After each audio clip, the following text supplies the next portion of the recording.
Bom, pessoal, boa tarde, espero que ninguém esteja dormindo agora, né? O tema da apresentação é poder, certo? É uma ideia que eu acho que está clara na rotina da gente desde sempre. A gente lida com o poder de maneira tácita, a gente sabe mais ou menos o que é que significa poder. Talvez alguém que tenha lido um pouco mais tenha uma definição formal do que é que seria poder.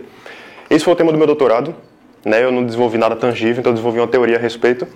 E num cenário específico. Então o título principal dessa apresentação, não necessariamente da tese, né? É explorando relações de poder e dependência, e aí num contexto específico, que é o contexto de ecossistemas e software. Então, primeiro falando um pouquinho, rapidamente, para definir o que é ecossistemas, até a Andresa citou.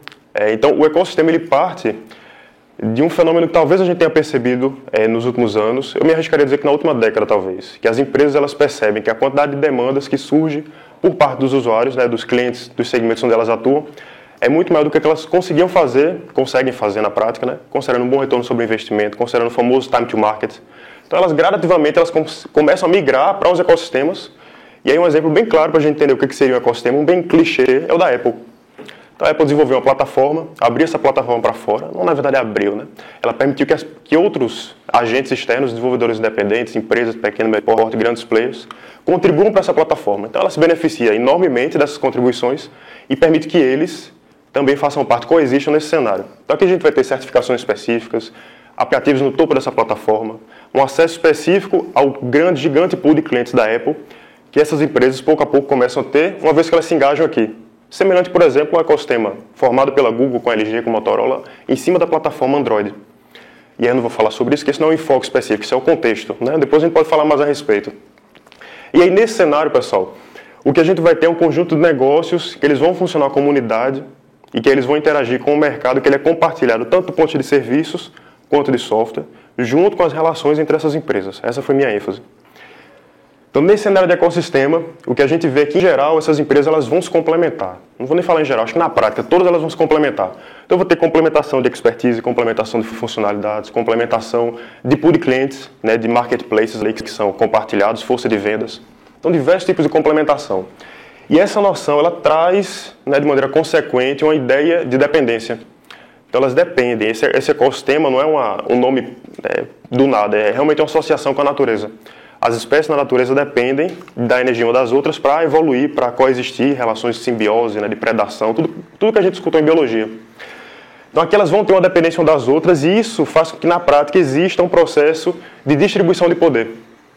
Nesse cenário específico do ecossistema e em qualquer outro. A gente pode falar de poder em relações sociais e todas as teorias daqui, elas derivam de sociologia, de psicologia, de política. E aí esse processo de poder e dependência, ele na verdade permite que a gente faça um diagnóstico de um contexto específico. No caso da minha tese, foi de um ecossistema de software, formado por empresas de pequeno e médio porte. Então o que a gente vai ter aqui é uma maneira de diagnosticar o comportamento dos atores, diagnosticar a dinâmica dessas relações, desse cenário, que é o ecossistema, a partir do entendimento de quais são os tipos de poder, a natureza dele, qual a origem específica, a fonte desse poder, por parte de cada um desses atores, ou até disponível para todos eles, que o ecossistema oferece, por exemplo, que cabe eles usar ou não, e também as consequências do uso desse poder na prática. E aqui tem só um extrato, né, uma das teorias, por exemplo, né, que explica um pouco do que seria poder, né, rapidamente. Então a gente tem 5 tipos clássicos, outros subtipos existem de poder. Então tem um poder que ele é coercitivo, que é a capacidade de punir outra parte, por exemplo. Um poder que é derivado do conhecimento. Um poder que é legítimo, que é fruto de algum direito na prática.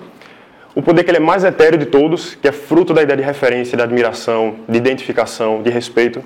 E, por fim, um poder que é um clássico, que é o poder de recompensar. Então, a pessoa ganha poder, em todos esses casos, mas nesse último, ganha poder por prover benefícios para outra parte. E aí, logicamente, a dependência vai existir de maneira clara aqui. E aí, logicamente, a gente tem que identificar principalmente uma característica dessas relações de poder, que é a fonte do poder. Tem outras características. Essa daqui é a principal, que a gente tem que identificar o recurso utilizado para ganhar poder e para exercer nas relações. A partir disso, pessoal, é possível que a gente identifique o que são capacidades de poder, que são os assets de poder que cada agente tem, empresa, pessoa, enfim, aqui foram empresas. E identificados esses assets, a gente começa a modelar, a construir modelos de poder, que são relações entre esses assets de poder, para que a gente identifique como esse poder evolui, qual o impacto que um gera no outro, qual poder é positivo, qual é negativo, qual é mais ou menos estratégico. E aí, por fim, a gente tem como gerar uma diagramação das relações de poder e dependência entre esses atores em geral, com as fontes identificadas, e talvez um modelo mais amplo que identifique de que maneira o poder se comporta nesse cenário, ou seja, qual a dinâmica das relações de poder e dependência. Então, por exemplo, algum tipo de poder que seja mais estratégico, que gera diversos outros, em que elas devam investir para obter outro tipo de poder naquela rede, e o que é que ele vai significar.